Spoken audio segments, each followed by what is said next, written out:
Semigration is on the rise. The recent unrest in KwaZulu-Natal and parts of Gauteng, plus work from home options are fueling the move to smaller towns. So let's find out more about this trend with property economist Erwin Rode. Erwin, thank you so much for making time. So the trend has been there of people migrating to coastal areas. Has it picked up during the lockdown?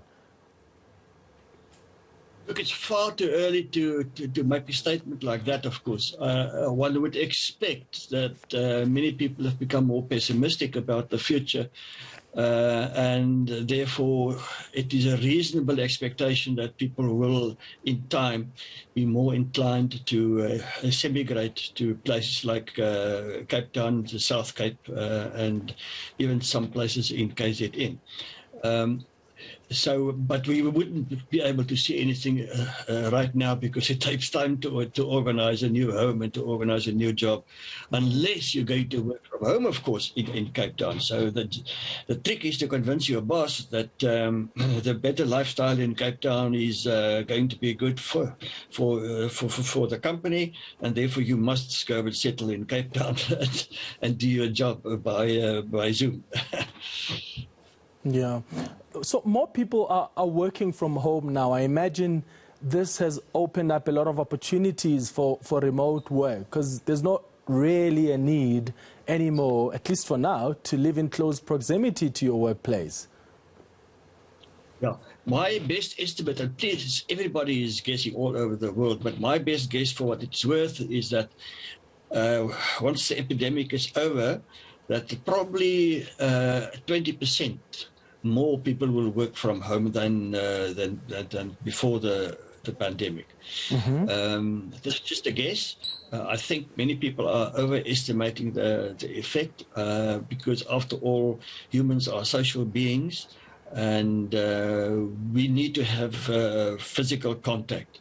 Yeah. In a sense, not maybe too close, but then you've got gender problems again. You know what I mean. Yeah. Look, I would hope I'll be part of the 20% that works from home, if I could just pick up these cameras and place them at home. What impact did the unrest in July have? Do you think it had an impact on this trend of people moving to smaller towns, to coastal areas? Yeah.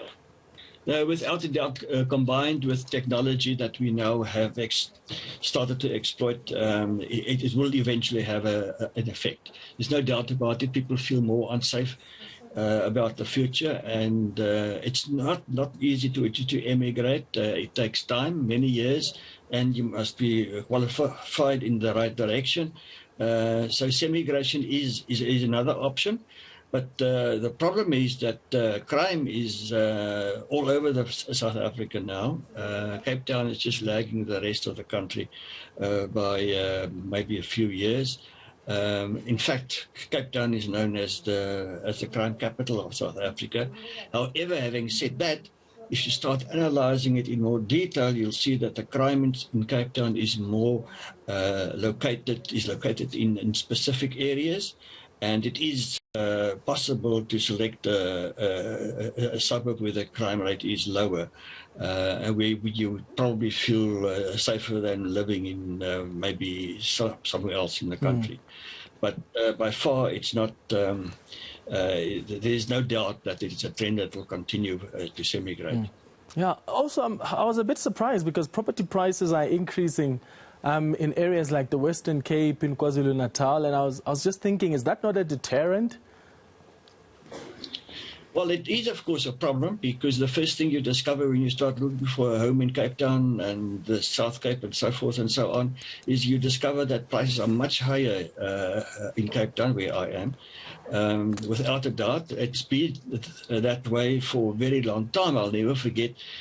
I'm old enough to remember that before 1985, more or less, it was the other way around.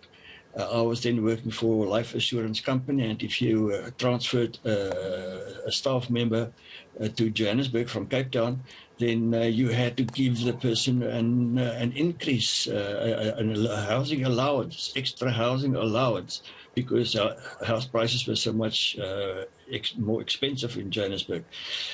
What's happened in Johannesburg, in Gauteng in general, especially in Johannesburg, since then, of course, is that we had South Africa's economy was based on gold to a large degree until the early 80s, and the price of gold and many commodities peaked in 1980, 1981, thereabouts, and so the advantage that Johannesburg had to Cape Town was then being diminished year after year, because Cape Town, as an example, its economy is much more diverse. It's not dependent on one commodity like gold or so.